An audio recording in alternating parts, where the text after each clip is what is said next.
Mesdames, Mesdemoiselles, Messieurs, bonsoir, bienvenue sur Tempo Afrique TV. Tout d'abord, nous vous excusons du retard que nous avons pris pour rétrospective en direct que vous regardez sur la plateau Tempo Afrique TV. Gros plan d'aujourd'hui, nous allons parler largement de la situation en Côte d'Ivoire, des élections qui vont commencer en Côte d'Ivoire en ce mois d'octobre. Nous allons parler de la situation qui évolue au Burkina Faso. Nous allons parler aussi de la situation au Mali, la situation qui est le comité de suivi des accords d'Alger. Et pour terminer aujourd'hui, nous allons aussi parler du sommet, du 70e Assemblée des Nations Unies qui s'est tenue à New York. Nous allons nous focaliser sur le discours de M. Robert Mugabe, président de l'Union africaine. Et pour tout ça, nous avons un invité aujourd'hui, un invité de marque. Son nom c'est Niaga Diop. Il est juriste publiciste et de formation, titulaire d'une maîtrise en droit public, option histoire des idées politiques, obtenue en Côte d'Ivoire. Il fait présentement son master en droit d'environnement en cours à Qingdao, Chine. Il a été assistant parlementaire au Mali pendant une année. Il est le collaborateur direct du maire de Wélé-Sébougou, du nom de Nyankoro-Ya Samake. Il est aussi militant du parti PACP, qui est le parti pour l'action civique et patriotique. Il est le deuxième vice-président du bureau des jeunes du PACP. Bonsoir, monsieur Niaga Diop, depuis la Chine. Bonsoir, monsieur Diawara. Vous me recevez? Oui, je vous reçois très bien. Merci d'être sur notre plateau. J'ai aussi avec moi monsieur Yves Kenao, qui est juriste de formation et qui est aussi présentateur de l'émission Œil sur caméra avec Tempo Afrique TV. Bonsoir, monsieur Yves. Bonsoir, monsieur Diawara. Merci de vous avoir sur ce plateau, mes chers juristes, si je peux m'exprimer ainsi. Sans tarder, on va aller au gros plan sur la situation en Côte d'Ivoire. Et monsieur Niaga, je vais vous poser cette question tout de suite. Quelles sont vos impressions sur les élections à venir en Côte d'Ivoire? Monsieur Diawara, avant de commencer, je tiens à vous remercier pour cette invitation. Je suis honoré et mon honneur est encore doublement grand lorsque je viens sur ce plateau après le passage de mon mentor, qui est en l'occurrence l'actuel l'ambassadeur Samake. Donc c'est un honneur qui est grand pour moi aujourd'hui. Et je remercie aussi l'équipe de Afrique Tempo pour cette invitation. Concernant la situation en Côte d'Ivoire, moi, comme dans la présentation, vous avez marqué que je suis né en Côte d'Ivoire, j'ai fait mes études là-bas, j'ai été diplômé à Abidjan. Et donc mes parents se trouvent actuellement en Côte d'Ivoire. Donc la situation en Côte d'Ivoire m'intéresse encore plus grand. Et c'était plaisir pour moi de me prononcer sur la situation actuellement par rapport aux élections à venir de 25 octobre. Donc actuellement, tout le peuple ivoirien retient son souffle. Et après la crise post-électorale de 2010, donc tous les regards sont rivés sur la Côte d'Ivoire. Est-ce que ces élections vont bien se passer? Est-ce qu'on va répéter, les résultats seront acceptés ou pas? Donc, actuellement, en tout cas, avec la gestion des 4 ans d'Alassane Ouattara, le président actuel, les voyants sont ouverts. La Côte d'Ivoire est revenue dans le Conseil des Nations. Le peuple ivoirien a pris goût au travail, le pays est en chantier. Donc, au niveau des normes internationaux, les standards électoraux sont respectés actuellement. Les standards électoraux sont respectés actuellement. Donc, c'est pour raison pour laquelle l'Union européenne a dit qu'elle n'enverra pas d'envoyer comment pourrais-je d'observateurs pour éviter les élections, parce que déjà les élections sembleraient être prévues.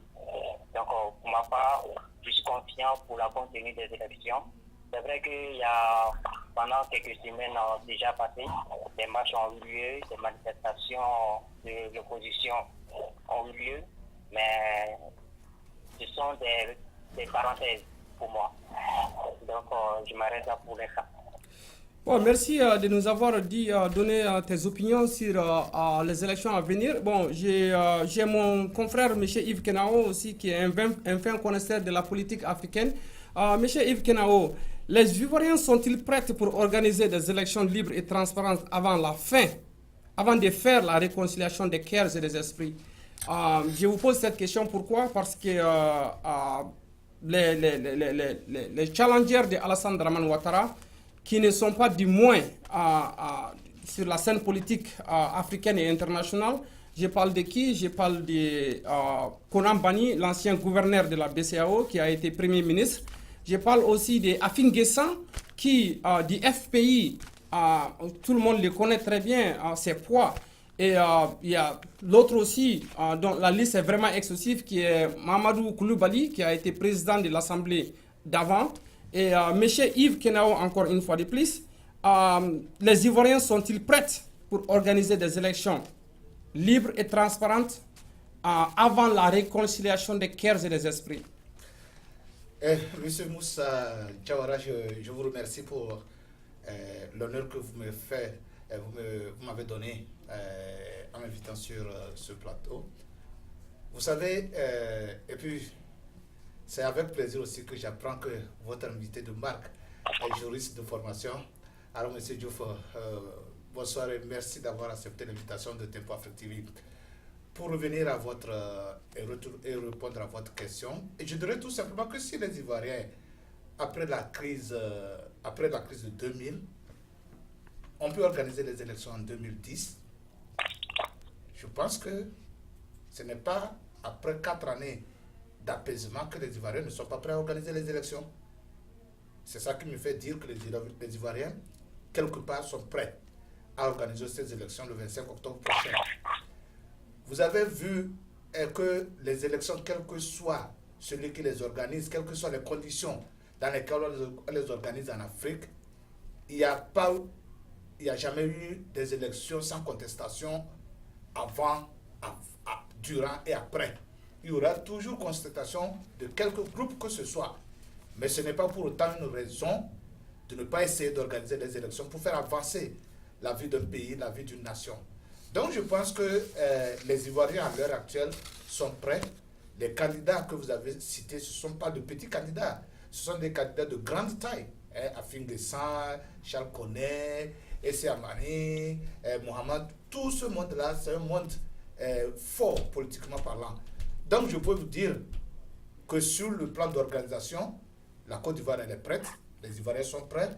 Sur le plan de logistique, la Côte d'Ivoire est prête, elle est prête, les Ivoiriens sont prêts. Seulement, nous souhaitons que les tensions s'abaissent pour que ces élections puissent être organisées dans des conditions paisibles, surtout, et que les résultats, quels que soient ces résultats, soient acceptés d'une manière politiquement fair play. Merci, M. Yves Kenao, encore une fois de plus. La question, ça va revenir encore, parce que quelle analyse faites-vous de la déclaration de Charles Konan Bani quand il dit ceci? Pas d'élection apaisée dans le climat actuel. Pourquoi moi je m'inquiète? Et cette question, elle est pour vous deux. Vous pouvez tous répondre à cette question. Connaissant Konan Bani, qui a été en charge de la réconciliation des Ivoiriens, qui a été en charge de commission réconciliation, vérité et réconciliation, ce même Charles Konan Bani se retrouve présentement comme candidat à l'élection présidentielle. Si quelqu'un de tel comme Charles Konan Bani dit ceci, pas d'élection apaisée dans le climat actuel, qu'est-ce que cela veut dire? Quelle est votre interprétation, mes invités, de cette déclaration de Konan Bani? Comment pouviez-vous interpréter cela? Monsieur Niaga Diop, vous voulez intervenir? Merci beaucoup, M. Diawara. C'est une bonne question. Et en fait, M. Charles Konan Bani, il faut comprendre un peu la situation ivoirienne actuellement. Chakona Bani, si on voit bien, de la manière elle est venue sur la scène politique ivoirienne, et comme il est resté Premier ministre, après avoir été au Premier ministre, il a démissionné, et après la primature, il a été nommé comme président de la BCEAO. La commission. Oui. Vous me répétez? Oui, je vous reçois. Vas-y, vous pouvez continuer, M. Niaga Diop. Je vous entends très bien. Il a été nommé président de la commission de dialogue, vérité et réconciliation. Et après cela, M. Chakona Bani a eu des intentions présidentielles. Donc, avec ce bilan, on peut dire, on doit se poser la question, est-ce que Chakona Bani est prêt lui-même à se présenter? Il me semble qu'il est venu en tant que président, il s'est déclaré candidat à cette élection de façon spontanée, de façon sans être préparé. Actuellement, si on prend le plus grand challenger d'Alassane Dramane Ouattara actuellement, c'est le président du FPI, Afsing Guessan. Et qu'est-ce qu'il dit actuellement de la situation actuelle par rapport à l'organisation de ces élections? Pour lui, les conditions sont réunies pour aller à une bonne élection apaisée. Donc, si on s'en tient à cette déclaration, on peut dire que le climat actuel est favorable à la tenue d'une élection apaisée. Comme je le disais dans mon introduction, l'Union européenne a dit qu'elle n'enverrait pas d'observateurs parce que les élections, toutes les conditions sont réunies actuellement pour que vraiment l'élection soit transparente, crédible et apaisée. Chakona Bani, je l'ai écouté sur France 24. Et pour moi, cet homme-là, il n'est pas prêt, il n'a pas de programme à proposer aux Ivoiriens actuellement.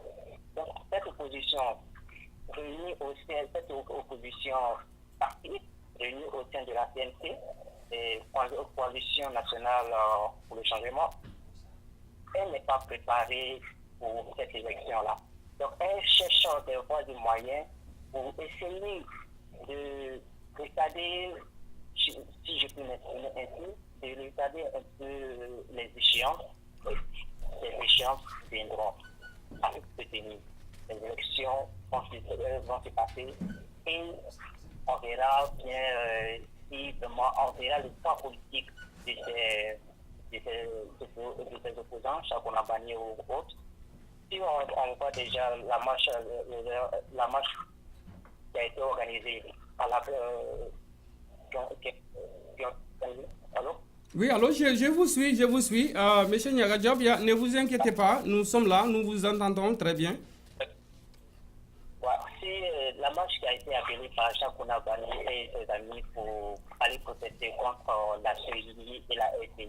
Oui. On voit bien la marche n'a pas été suivie par les Ivoiriens. Donc, à peu près à peine 300 personnes qui ont marché. Donc, actuellement, ils sont conscients de leur faiblesse. Donc, actuellement, ils vont jouer sur le critère de l'intimidation pour essayer de créer des faux problèmes qui n'existent pas actuellement. Donc, pour essayer pour tenter de dire que ces élections ne pourront pas bien se passer. Monsieur Niaga Diop, je ne vais pas vous interrompre, mais le problème n'est pas seulement Chakona Bani. Je sais très bien que vous apaisantiez pour Chakona Bani, mais toutes les challengers de Alassane Dramane Ouattara ont des soucis. Et les soucis, c'est quoi? On attend par là que Alassane Dramane Ouattara aurait refusé de s'asseoir sur une même table de négociation pour négocier avec les opposants, ceux qui sont prêts à aller aux élections contre lui. Les conditions d'établissement des listes électorales, ils disent que les conditions ne sont pas remplies. On parle de 90% des membres de la commission électorale dite indépendante sont des représentants d'un seul candidat qui est Alassane Dramane Ouattara. Monsieur Yves Kenao, que pensez-vous de cela? Merci encore, Moussa. Monsieur, Valérie. Monsieur Kenao, oui, que pensez-vous de cela? Voilà, Monsieur Moussa, vous savez, je voudrais tout simplement poser cette question à Charles Koné et à l'ensemble de cette coalition nationale pour le changement. Est-ce que les conditions de 2015 et les conditions de 2009, lesquelles sont plus adoptées à l'organisation de scrutin? 2009, les Ivoiriens étaient en pleine guerre, mais ils ont organisé les élections. Maintenant qu'il y a la paix dans le pays, on nous parle de conditions. Quelles sont ces conditions dont on parle? L'accès à la télévision, l'accès au passage des partis politiques. Selon leur marche du 28 septembre passé, c'était pour des histoires de équitable accès à la télévision, à la radio, et tout ce monde-là. Toutes ces choses-là, ce sont des choses accessoires. Ce sont des choses accessoires. Dites-moi, vous parlez de la constitution de la Commission électorale nationale indépendante. Cette commission, elle est toujours dans plusieurs pays africains paritaires. Vous comprenez? Le découpage électoral, ce n'est pas à 2 semaines des élections qu'on peut parler de découpage électoral. Toutes ces conditions sont réunies. On peut aller aux élections en Côte d'Ivoire. Mais s'il y a certains candidats qui pensent qu'ils ne peuvent pas aller aux élections, ce n'est pas ni par faute d'organisation, de parfaite organisation, ni par moyen logiciel, mais c'est par manque de volonté politique. Vous savez, M. Moussa, certains candidats se voient déjà éliminés, voient déjà qu'ils ne peuvent pas faire un bon score. Donc pour cela, il faut se cacher derrière certaines déclarations pour justifier demain l'échec. Non, on a dépassé ça. Moi, personnellement, j'ai écouté ce langage plusieurs fois et le disque est vieux maintenant. Le refrain est vieux. Je suis fatigué de l'écouter. Si vous ne voulez pas aller aux élections, n'attendez pas un mois des élections ou 2 semaines des élections pour parler des conditions ne sont pas réunies. La seule condition qui ne serait pas réunie aujourd'hui en Côte d'Ivoire pour empêcher les élections, c'est une guerre. Or, on n'en est pas là. Donc, ces Ivoiriens qui parlent de conditions non réunies, il faut qu'ils soient clairs et qu'ils manifestent leur propre intention. Leur réelle intention, c'est qu'on reconnaît qu'on ne va pas gagner les élections. Et comme on ne peut pas gagner les élections, il faut trouver des échappatoires pour justifier demain les raisons pour lesquelles on a échoué. Mais je demande à d'autres Ivoiriens, à la majorité des Ivoiriens, d'être vigilants et de ne pas se faire prendre dans ce piège des vrais politiciens. Les conditions ne seront jamais réunies pour une opposition africaine si elle n'est pas sûre qu'elle va gagner les élections. Si aujourd'hui on disait que M. Ouattara n'est pas présent, n'est pas candidat à ces élections, la coalition nationale pour le changement nous dira, voilà, les conditions sont réunies. Ça, ce n'est pas ça la politique. Il faut que les politiciens africains soient responsables de leurs actes et que de telles déclarations sont de nature à ne pas encourager des élections paisibles dans des pays africains. Nous devons les dénoncer dès le début. Je vous remercie pour l'instant. Merci beaucoup. Monsieur Niaga Diop, vous êtes là avec nous? Allô, monsieur Niaga Diop, vous nous entendez bien? Je vais répondre encore. Oui. Monsieur, je reviens sur M. Panier encore une dernière fois. Il est en train de jouer sa dernière carte actuellement. Si cette année passe, ce sera vraiment fini pour lui.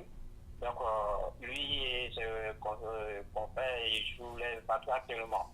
Donc, concernant le dialogue entre l'opposition et puis la majorité présidentielle actuellement, il existe un cadre de concertation actuellement qui a été instauré par le régime, par le gouvernement Ouattara. Et ce cadre de concertation a eu beaucoup d'acquis. Et ce cadre de concertation a été géré actuellement par le ministre Aoussou Diallo, qui vraiment, avec l'opposition, il y a eu un dialogue permanent qui a existé. Et on a vu des avoirs qui ont été dégelés. On a vu la libération de certains prisonniers politiques et des enfants notamment ont été remarqués dans ce cadre de concertation. Ce que, par la CNC veut exiger. Ils veulent un dialogue direct entre l'opposition à eux et le président Ouattara. Bon, le président Ouattara, il a créé une structure gouvernementale rien que pour cela. Donc, il a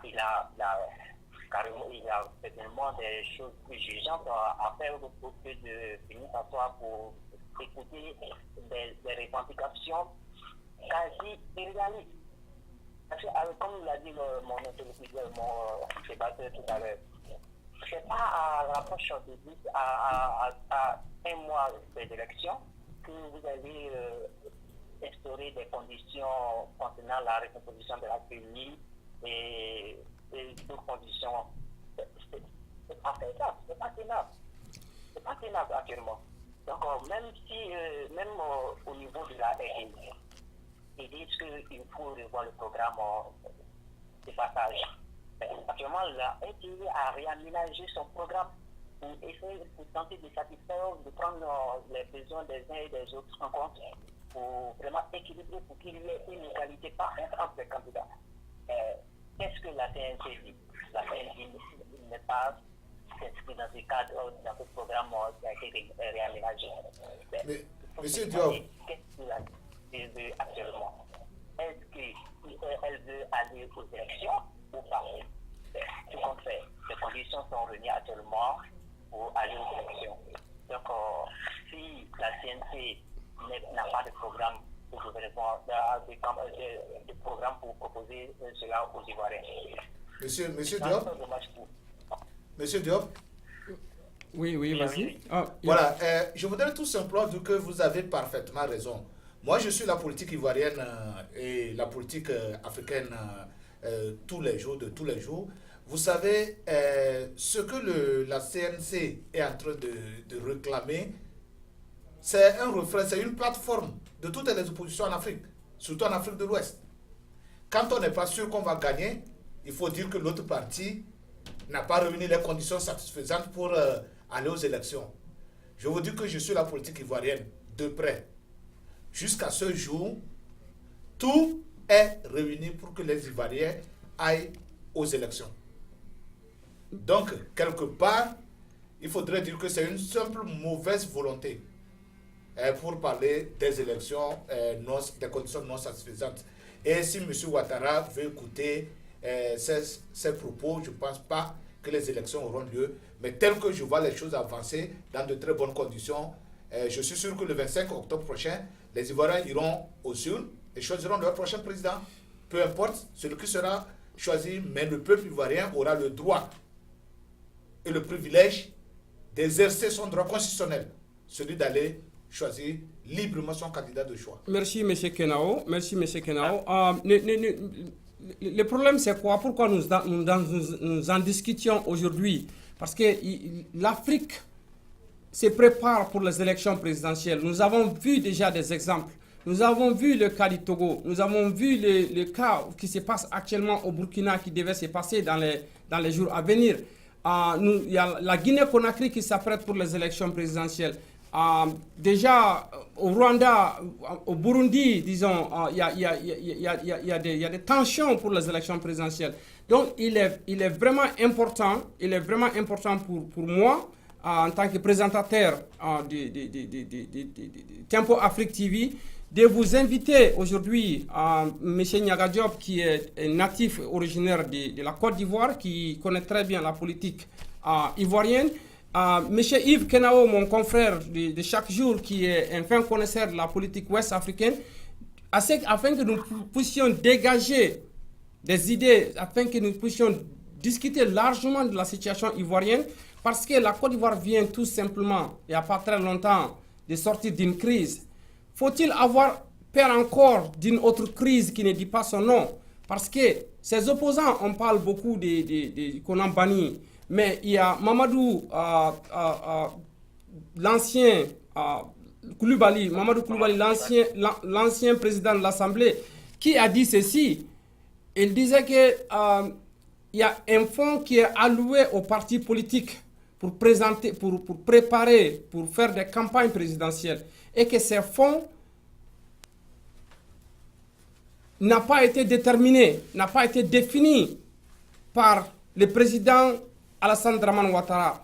À son interprétation, Alassane Dramane Ouattara a donné tout simplement 100 millions à tout un parti politique pour faire leur campagne ou préparer leur campagne présidentielle. Et lui, il dit que présentement, Alassane Ouattara n'est pas dans son costume de président de la République. Il est dans son costume de candidat à l'élection présidentielle depuis le jour qu'il a déposé sa candidature. Et que tout ce qu'il est en train de faire, il est en train de le faire avec l'argent public, l'argent des citoyens. Et qu'il va falloir qu'il donne des explications à comment il aurait alloué 100 millions à toutes les parties et que lui, il en a pris beaucoup plus, même s'il n'a pas les preuves. Donc, faut-il avoir peur, encore une fois de plus, d'un autre, je ne vais pas dire le nom comme il le faut, mais d'un autre carnage qui pointe à l'horizon après, une fois que les résultats finaux seront tombés, et peut-être qu'ils donneront Alassane Dramane Ouattara vainqueur des élections. Doit-on avoir peur encore d'un autre problème ou bien d'une autre crise qui ne dit pas son nom en Côte d'Ivoire? Monsieur Moussa, Monsieur Diop, laissez-moi que je réponde très rapidement à sa question, parce que ça me fait beaucoup rire ici. Allez-y. Mais, Monsieur Moussa, c'est ce que vous venez de dire là, que Monsieur Ouattara n'est pas dans le manteau du président de la République. Est-ce que vous savez que c'est une aberration juridique et politique? C'est une aberration juridique et politique. Monsieur Ouattara est le président en exercice de la Côte d'Ivoire, s'il vous plaît. Des fois, quand nous parlons, nous devons être sincères et nous devons être sérieux. C'est le président de la République de la Côte d'Ivoire en exercice, que nous le veuillons ou pas, que nous aimons sa tête ou pas, il est pour l'instant le président de la République de la Côte d'Ivoire. Même s'il a posé sa candidature, dites-moi à l'heure actuelle, qui représente la Côte d'Ivoire? C'est M. Ouattara. Donc, quelque part, en disant qu'il n'est pas le président de la Côte d'Ivoire, qu'il est candidat, ça c'est un faux problème. De deux, où sont les preuves que les fonds alloués à chaque parti politique ne sont pas alloués à ces partis politiques? Vous savez, en période de campagne, tous les présidents des partis, tous les candidats peuvent utiliser tous les moyens pour dénigrer l'autre parti. Mais tout ce que je peux dire, c'est que l'honnêteté intellectuelle nous oblige à dire quelque part la vérité. Monsieur Diam Ouattara est président de la Côte d'Ivoire, même s'il est candidat à sa propre succession, il est pour l'instant le président que nous connaissons officiellement. Il lui faut ce respect pour le moment. Mais le reste, ce sont des petits détails qu'on peut régler pour aller à une élection. Vous savez, le seul moyen d'éviter la crise encore à la Côte d'Ivoire, c'est de dégager unanimement un président par les urnes. C'est le seul moyen d'éviter à la Côte d'Ivoire un autre carnage, comme vous l'appelez. Mais je ne crois pas que nous allons arriver à ce niveau-là, parce que la communauté internationale, le peuple ivoirien, tout le reste du monde entier sont mûrement informés des intentions, des soins et des autres des acteurs politiques de la Côte d'Ivoire. Nous allons ensemble travailler pour que la Côte d'Ivoire puisse traverser la paix. Merci. C'est ce que je voulais dire, M. Diop. Si vous avez quelque chose Monsieur Diop, vous avez quelque chose à ajouter à ce que M. Kenao vient de dire tout de suite? Tout à fait. Monsieur Diawara, moi, M. Kenao, je vous remercie pour cette prise de position déjà. Moi, je vais rappeler à M. Diawara de ne pas avoir peur lui-même d'abord, parce que ces questions sont en train de... Il est en train de se mettre dans une position un peu... qui suscite la peur en lui-même déjà. Il ne faut pas avoir peur. Non, je ne vais pas vous interrompre, mais moi, en tant que journaliste, moi, en tant que présentateur, je ne dis tout simplement que c'est que j'ai appris ou bien ce que j'ai lu des autres candidats. Quand je disais tout de suite que M. Alassane Dramane Ouattara n'est plus dans son manteau de président et qu'il était dans son manteau de candidat à l'élection présidentielle, ces dits-là ne sont pas de moi, mais plutôt de Mamadou Koulibaly, qui a été le président de l'Assemblée de la Côte d'Ivoire d'avant. Donc, Moi, de mon côté, si j'ai un peur, c'est tout simplement ne pas voir la Côte d'Ivoire que nous aimons aussi. Je comprends, M. Diawara. Voilà. Je vous comprends, M. Diawara. Ouais. Et pour rebondir sur la question, Oui. déjà, il faut dire que ce n'est pas le gouvernement, ce n'est pas Alassane Dramane Ouattara qui organise les élections en Côte d'Ivoire. Il y a une commission indépendante qui s'appelle la CENI qui est chargée d'organiser les élections en Côte d'Ivoire. Et d'après les candidats, on dit que 90% des membres de la CENI sont de la mouvance présidentielle. Qu'est-ce que cela vous dit? C'est celui qui est en place actuellement. Elle n'a pas été placée, elle n'a pas été formée sous le régime Ouattara. C'est sous le régime de Gbagbo Laurent que cette commission existe. Et en ce temps, pendant ce temps, en ce moment-là, c'est l'opposition dans laquelle Alassane le FDR était avec le PDCI. C'est cette opposition qui avait la majorité, dont le président de la commission, Youssou Bakato, est issu. Moi, je ne veux pas rentrer dans ces détails-là parce qu'on sait déjà que cette commission électorale, la composition, tout le monde est représenté actuellement. Sur la question de financement, moi, c'est un faux débat qui est là actuellement. Ils disent que ils disent que ces fonds qui ont été alloués par le président rentrent dans le cadre de la campagne. La campagne n'a même pas encore commencé. Alassane Ouattara est dans son costume de président actuellement. La campagne officiellement débutera le 9 octobre. Donc, avant cela, on ne peut pas dire que Alassane Ouattara est un président dans le costume d'un candidat.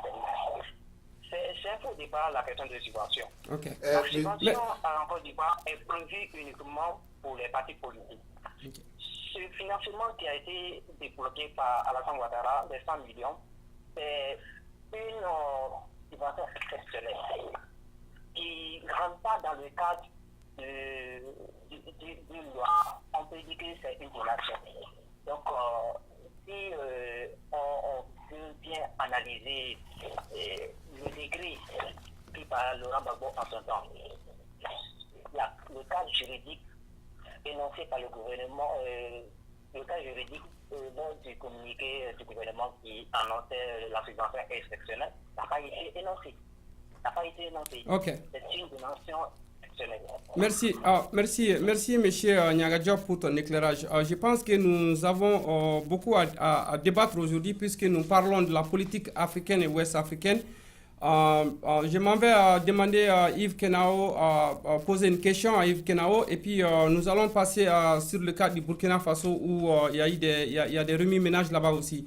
Mais avant de poser cette question à Yves Kenao, je sais quand même que un opposant du nom de Samba David de la Coalition nationale pour le changement a été emprisonné ou sera emprisonné pour 6 mois pour trouble à l'ordre public parce qu'il avait organisé une marche pour la candidature, l'acceptation de la candidature de Alassane Dramane Ouattara en Côte d'Ivoire.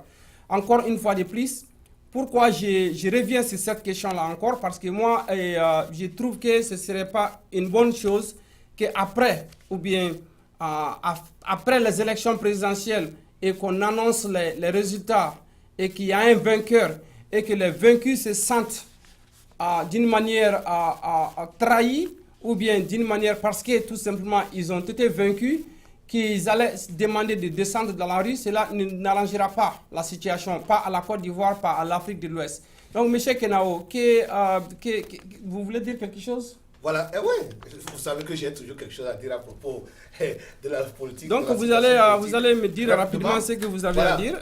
Rapidement, avant de répondre à votre question, je voulais préciser à nos téléspectateurs et à M.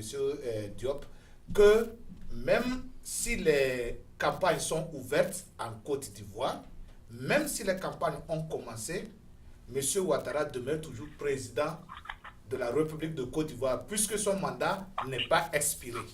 Donc jusque-là, toute ces questions de il n'est pas dans son manteau de président n'ont pas à exister parce que jusqu'au jour où un nouveau président est élu, Ouattara demeure toujours président. Mais pour vous dire, pour répondre à votre question, très rapidement, c'est que vous ne pouvez pas troubler l'ordre public sous quel prétexte que ce soit. Vous avez le droit de marcher, mais vous n'avez pas le droit de casser les biens publics et les biens privés. Vous n'avez pas le droit de brûler les pneus en pleine circulation. Vous n'avez pas le droit d'empêcher ceux qui ne veulent pas marcher de marcher. Vous êtes libre de faire votre marche, mais faites-la dans les normes constitutionnelles. Vous comprenez? Merci. Si ce monsieur a été arrêté, probablement c'est parce qu'il a excité à la violence, à des troubles. Mais les troubles électoraux plutôt, les troubles post-électoraux, sans vous mentir, on doit prier seulement. Parce qu'en Afrique, il n'y a pas eu des élections où les gens n'ont pas contesté. Mais nous allons encourager les Ivoiriens et le reste des Africains qui vont aller aux élections de suivre les voies constitutionnelles pour réclamer leurs élections. S'ils pensent que les élections n'ont pas été réussies dans des conditions qu'ils voudraient, ils ont les voies légales, constitutionnelles de réclamer cela. Si nous voulons un état de droit, si nous voulons de la démocratie, si nous nous appelons des démocrates en Afrique, nous devons comprendre que la démocratie commence par un état de droit, Merci. par respecter les règles constitutionnelles. Merci, merci M. Yves Kenao. Je pense que nous avons largement discuté de la situation en Côte d'Ivoire.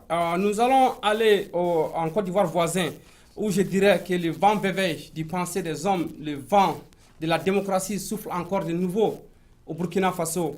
Et monsieur Niaga Diop, je ne vais pas sans tarder vous demander quelle analyse faites-vous de la situation sociopolitique au Burkina Faso présentement? Merci beaucoup, M. Diawara. La situation au Burkina, il faut vraiment prendre cette situation avec beaucoup de recul, avec beaucoup d'attention aussi. Vous savez, lorsqu'il y a une transition dans un pays, Oui. elle ne doit pas vraiment s'insérer dans la longue durée. Une transition n'est pas là pour vraiment essayer de régler les problèmes les plus majeurs d'un moment. C'est impossible. La transition au Burkina a voulu s'inscrire dans cette perspective,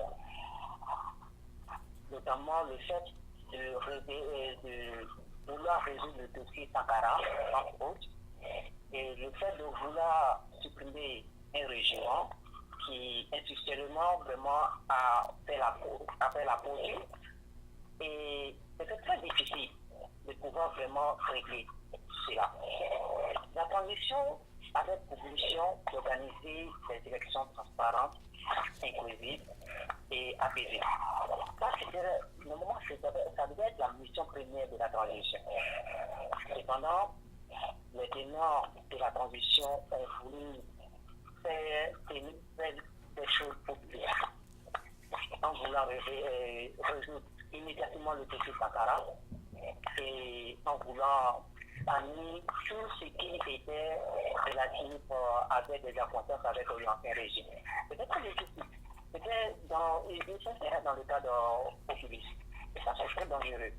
Maintenant, cette analyse, elle ne fait pas cependant l'apologie du coup d'État du régiment RSC.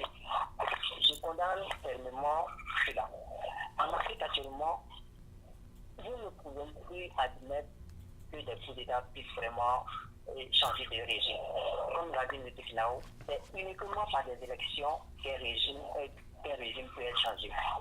La situation au Burkina actuellement, nous pouvons vraiment saluer le peuple burkinabé actuellement pour vraiment pour sa bravoure, oui.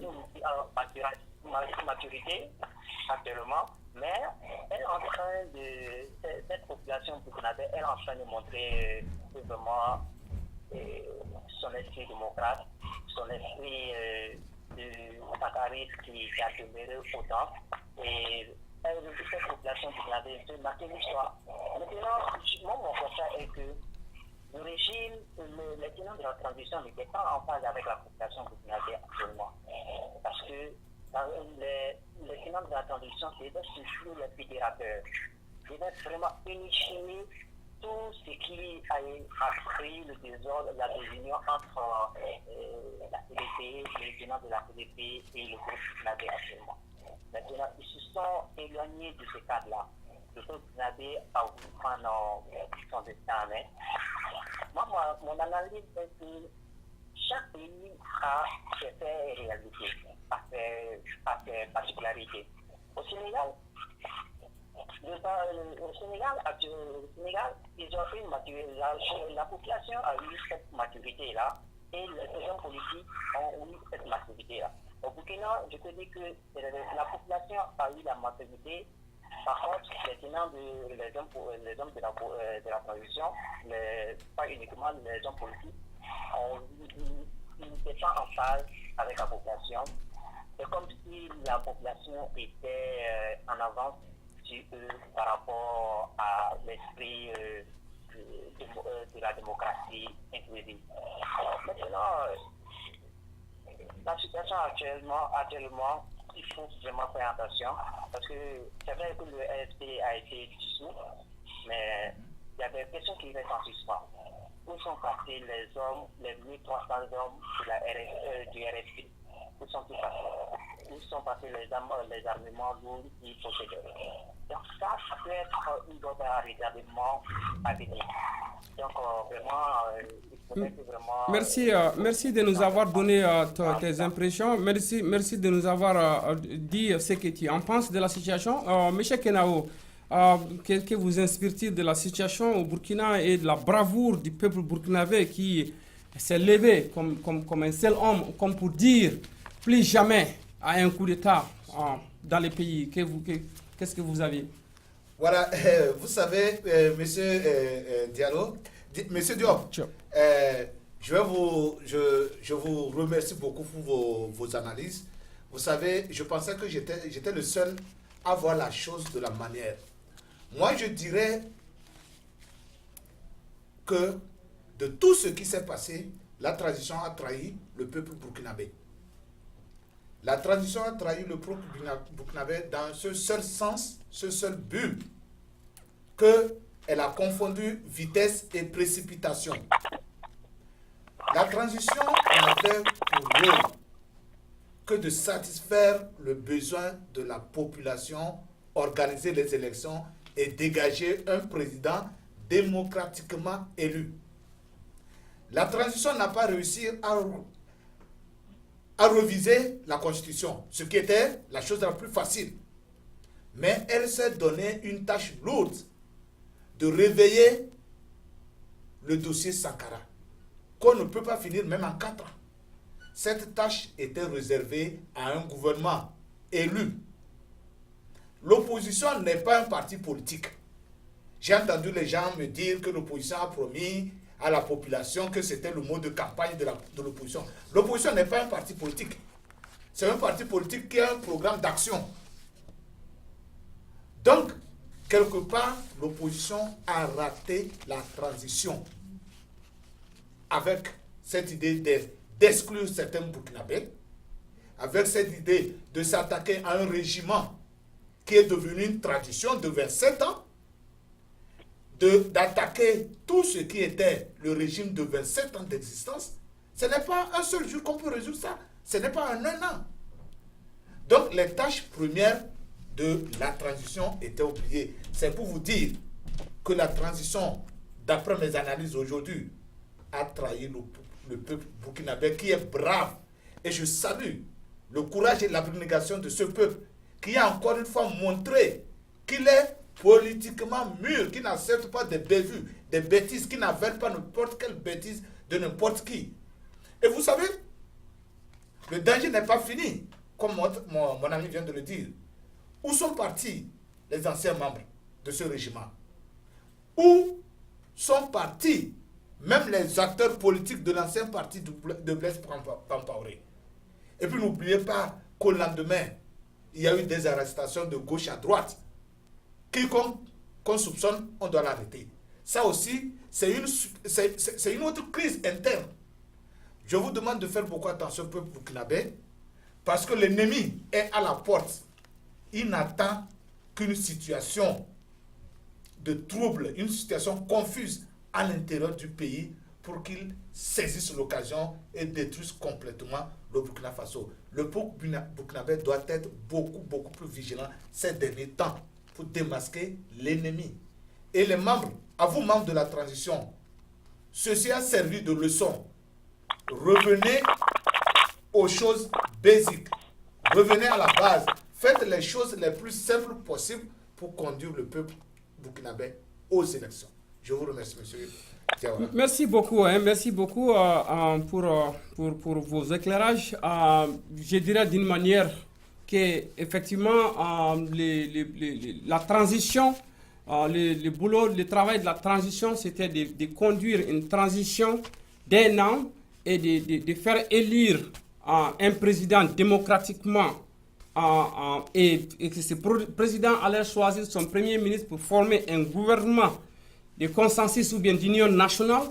Et maintenant, ce serait beaucoup plus sage en ce moment-là de s'attaquer au dossier Sankara qui date de 27 ans, de s'attaquer au dossier Norbert Zongo et de faire un nettoyage de la famille en un mot.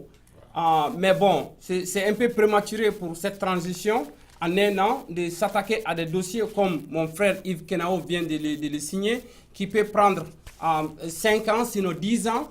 Donc, je dirais que vos analyses, elles sont vraiment pertinentes et je les partage avec vous. Et nous sommes heureux de les partager aussi avec nos téléspectateurs de Tempo Afrique TV. Maintenant, la mise à la disposition du général Gilbert Diendré et de Michel Bassolé à la gendarmerie, que vous inspire de cette situation? Que va-t-il arriver? Parce qu'il va y avoir justice. Lors de la résurrection ou bien lors du coup d'État de Gilbert Diendré et de la RSP, il y a eu des morts d'hommes. Et il faut situer les responsabilités. Maintenant, que voyez-vous, M. Nyanga Diop et M. Yves Kenao? Comment voyez-vous cette justice travailler pour faire éclater la vérité? Quel sort est-il réservé pour Gilbert Diendré, qui d'ailleurs est un compagnon de lutte de Blaise Compaoré depuis le temps Sankara jusqu'à de nos jours? Michel Bassolé, qui a été le ministre de l'Intérieur dans le passé de Blaise Compaoré, et Michel Bassolé, qui a été ministre des Affaires étrangères, quel sort les sont-ils réservés? Pensez-vous que la justice burkinabé pourra faire son travail et de faire éclater la vérité? Monsieur Nyanga Diop? Merci beaucoup, M. Diawara, pour la question.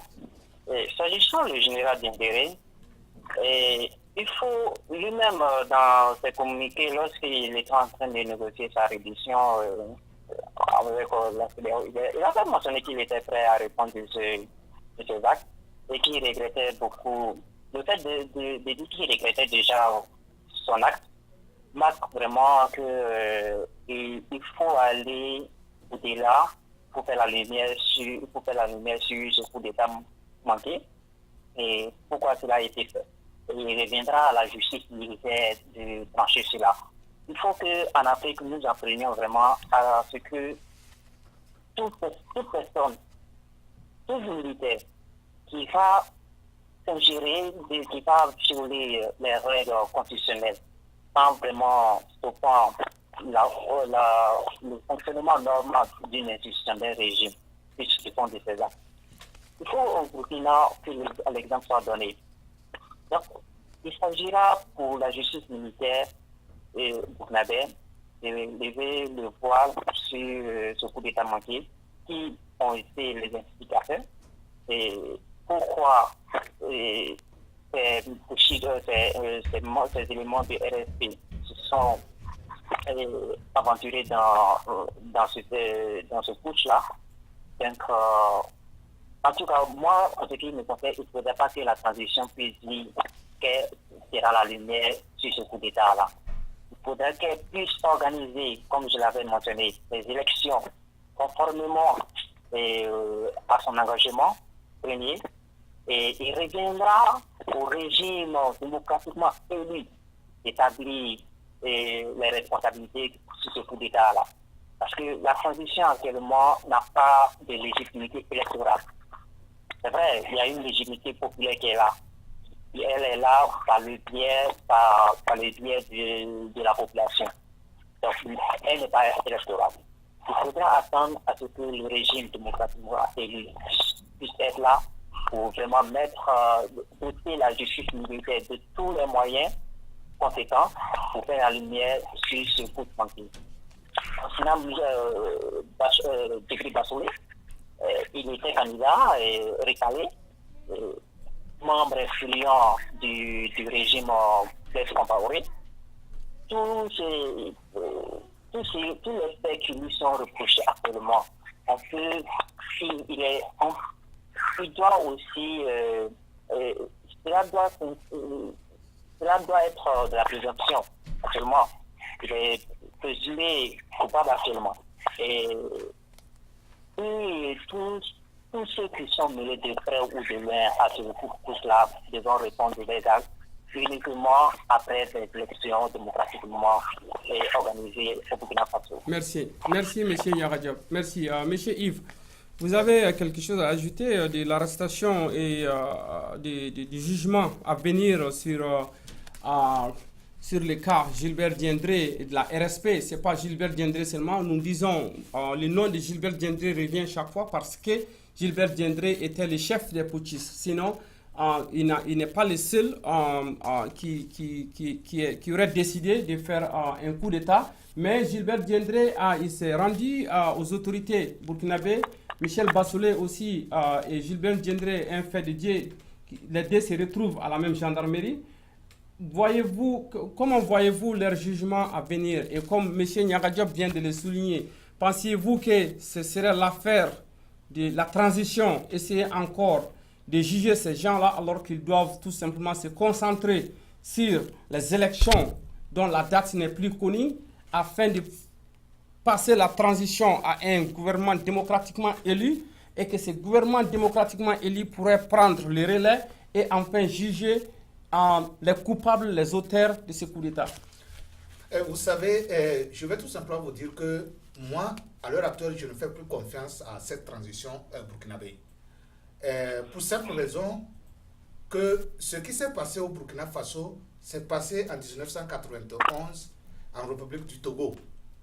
Et lorsque l'événement, il y a eu aussi confrontation entre la transition et les militaires. Mais après cela, il y a eu des arrestations massives, abusives. Quiconque on soupçonne, on l'arrête pour avoir été ceci ou cela. Donc ma crainte à l'heure actuelle, que la transition au Burkina Faso ne se transforme pas à la chasse aux sorcières. Et de deux, que la transition burkinabé apprenne beaucoup de ses erreurs de quelques mois. Qu'elle ne se lance pas dans cette poursuite de jugement de tous les acteurs de ce coup d'État ignoble qui s'est passé. Ceux qu'on soupçonne, s'ils sont arrêtés, qu'on les garde jusqu'à ce qu'un gouvernement soit formé. Un. De deux, le cas du général, il est coupable de deux choses. Il peut être jugé devant une juridiction civile et il peut être jugé devant une juridiction militaire qu'on appelle cour martiale. Parce que son statut de militaire l'oblige à répondre de certains actes en violation avec le code militaire. Et de deux, le fait qu'il s'est engagé dans une activité civique l'amène aussi à répondre de ses actions devant les tribunaux civils. Mais encore là, une fois, faudrait-il accepter la version que la transition nous dit? Comment le président de la transition peut nous parler de l'assaut final du camp militaire et qu'on ne dise qu'il n'y a pas de mort, alors qu'on a utilisé les armes lourdes? Merci, ouais. Merci, monsieur Yves. Donc, en un mot, je vais vous demander, mes chers invités, quel avenir pour les auteurs du coup d'État au Burkina Faso et quel avenir pour la transition au Burkina Faso? En quelques mots, si vous pouvez nous donner votre réponse, parce que nous avons encore le suivi des accords au Mali dont nous allons discuter. Et pour fermer, nous allons passer au discours de Robert Mugabe au 70e session des United Nations. Donc, voilà, monsieur, je vais rapidement oui. donner mon mot sur l'avenir. Oui. L'avenir du Burkina Faso dépendra de ce que les responsables de la transition en feront. C'est tout. C'est bien, c'est bien dit. Monsieur Nyaradiab? Et justement, pour rejoindre un peu M. Kineo, il faudra éviter le scénario ivoirien au Burkina Faso. Parce que c'est RSP, c'est 1300 éléments du RSP. Il y a beaucoup qui se sont échappés. Donc il faudra faire beaucoup attention pour les jours à venir, pour ne pas qu'une rébellion puisse vraiment naître au Burkina Faso après. Parce que si la transition ne sait pas de se jouer les Thomas Sankara, vraiment le pays reste à craindre au Burkina Faso. Mais nous restons convaincus quand même que la FASEC gagnera cette transition, les tenants de la transition politique. Merci beaucoup, merci beaucoup. Nous allons toujours rester dans le chapitre de la politique et nous allons rester toujours dans la sous-région. Après la Côte d'Ivoire, le Burkina Faso, nous allons aller au Mali. Au Mali, où il y a une suivi des accords au Mali entre les différents protagonistes. Et vous n'êtes pas sans savoir qu'aujourd'hui, il y a une très grande marche au Mali contre les Nations Unies, contre ceux qui sont venus, censés venir aider les peuples maliens. Et comment trouviez-vous cette suivi des accords entre les différents protagonistes au Mali, tout en sachant que Anefis, qui avait été déclaré une zone neutre, qui était une zone neutre pour la simple raison que ils étaient dit que dans les négociations que ni la SEMA, qui est la coordination des mouvements de l'Azawad, ni la plateforme qui est un peu proche du pouvoir n'allait occuper Anefis.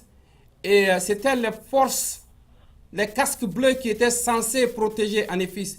Et de nos informations, dans ces dernières semaines, il y a la SEMA qui est revenue réoccuper Anefis encore, tout en sachant qu'il aurait signé des accords comme quoi que Anefis serait tout simplement sous la garde des Nations Unies.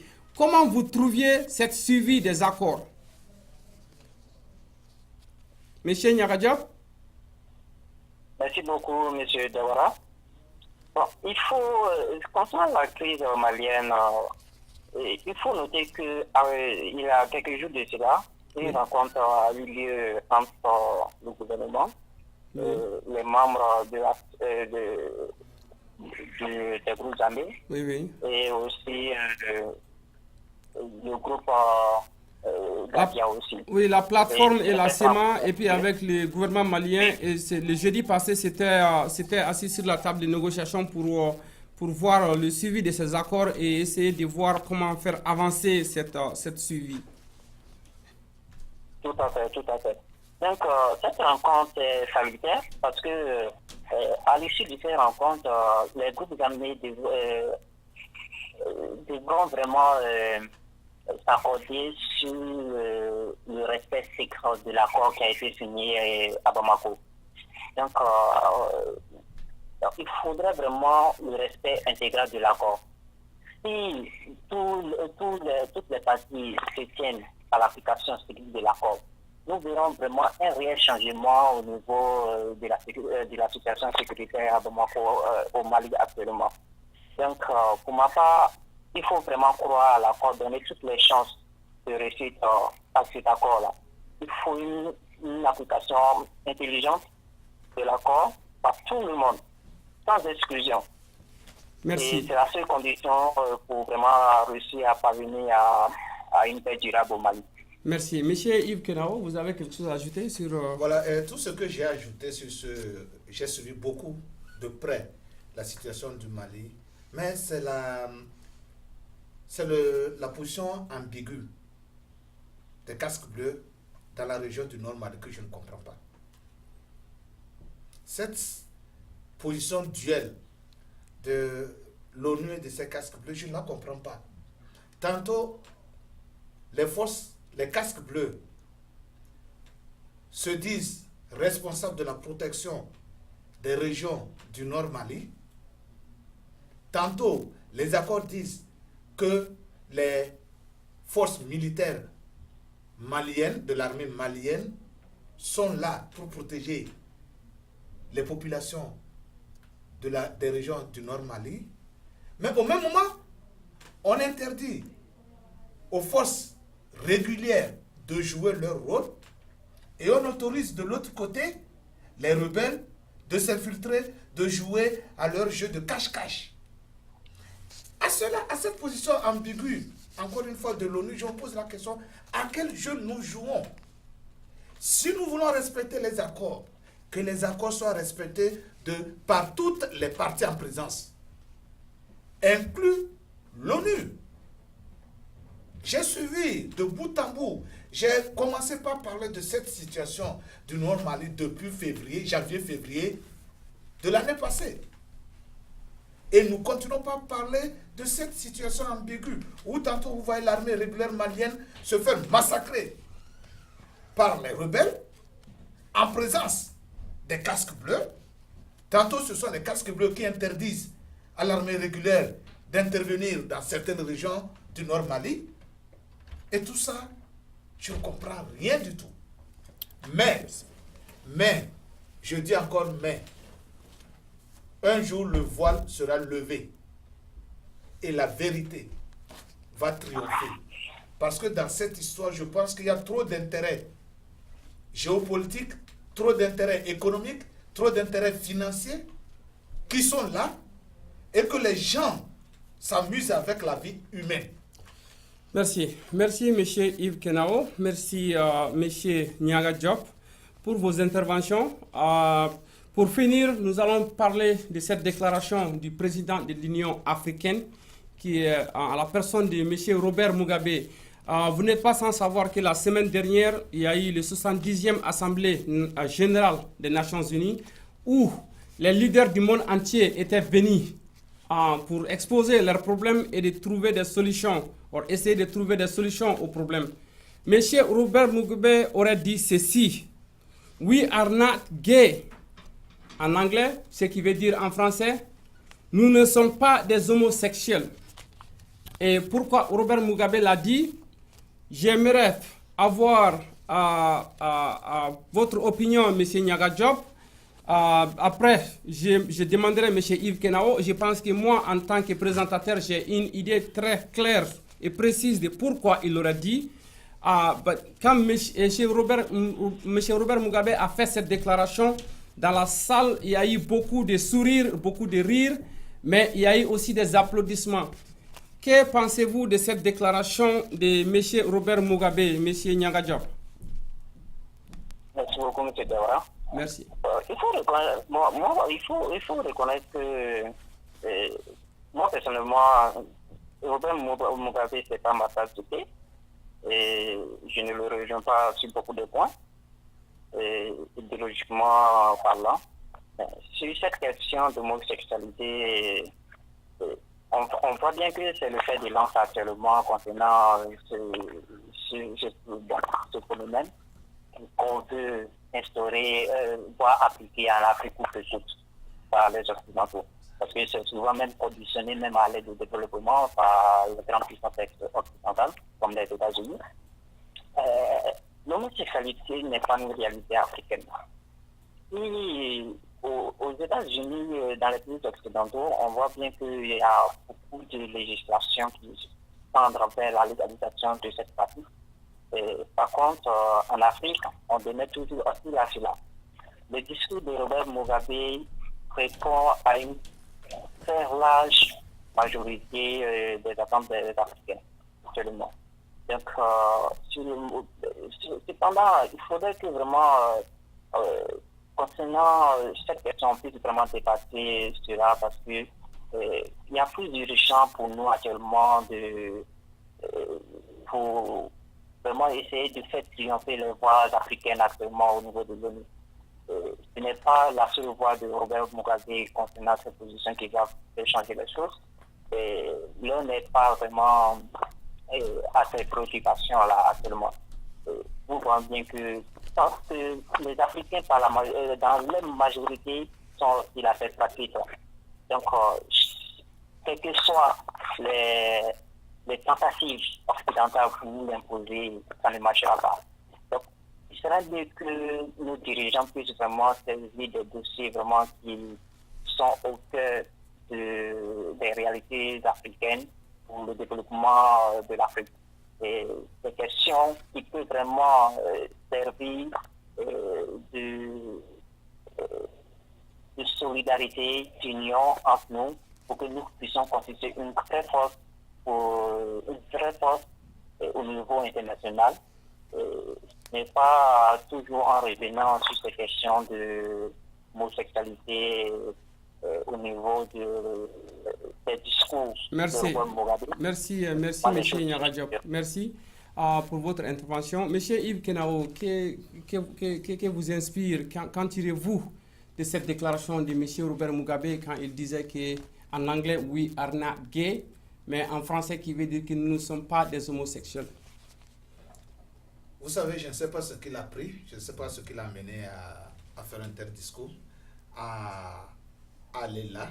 Mais une chose est certaine, c'est que je sais que les pays africains sont sous pression. Je sais que les pays africains sont sous pression pour insérer dans leur législation, dans leur constitution, des amendements en faveur de cette pratique. Mais je pense que ce problème est laissé à la conscience individuelle de tous et chacun. Et que l'Afrique, à l'heure actuelle, ce n'est pas ça la préoccupation de l'Afrique. L'Afrique cherche à manger à sa faim. Vous comprenez? L'Afrique doit manger à sa faim, c'est ça la préoccupation. Le reste, ce ne sont que des choses accessoires. Donc pour moi, cette déclaration n'engage que Robert Mugabe, lui seul. Il a ses raisons, il a ses motifs. Mais pour l'instant, l'Afrique doit s'atteler à nourrir ses fils et ses filles. Merci, M. Yves Kenao. Avant de vous demander, mes chers invités, votre mot de fin, moi je pense que je m'en vais vous dire ce que j'en pense de cette déclaration de M. Robert Mugabe. M. Robert Mugabe, je pense, quand M. Yves Kenao disait tout de suite que l'Afrique a besoin de manger à sa faim, ça c'est vrai, on ne le lit pas. Quand M. Nyaradiop disait que ce n'est pas la priorité des Africains, je n'en disconviens pas. Mais je vais vous dire une chose, mes chers invités. Robert Mugabe, moi, je le suis dans le sens où nous sommes au XXIe siècle. D'accord, le monde se développe. Si en Europe, en Occident, il y a cette mode de vie de nos jours, là où il est autorisé à ce que les gens du same gender, du same sexe, peuvent se marier. Ça, c'est quelque chose qui n'est pas coutume à l'Afrique. C'est quelque chose, d'accord, nous avons besoin de manger à notre faim. Mais nous avons aussi besoin de garder notre dignité et notre réputation. Robert Mugabe, à son âge de 90 ans, sinon plus, qui est l'âge baby boomer, comme on le dit en anglais, ce n'est pas une priorité pour nous, les générations X et les générations Y.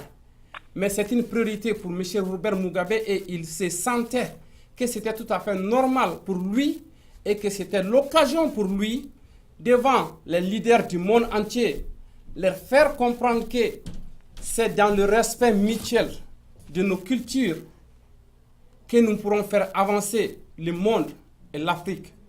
Donc, il est tout à fait normal que les same sexes aient les mêmes chances ici de se marier. Ça c'est ici, ça c'est la réalité de l'Occident.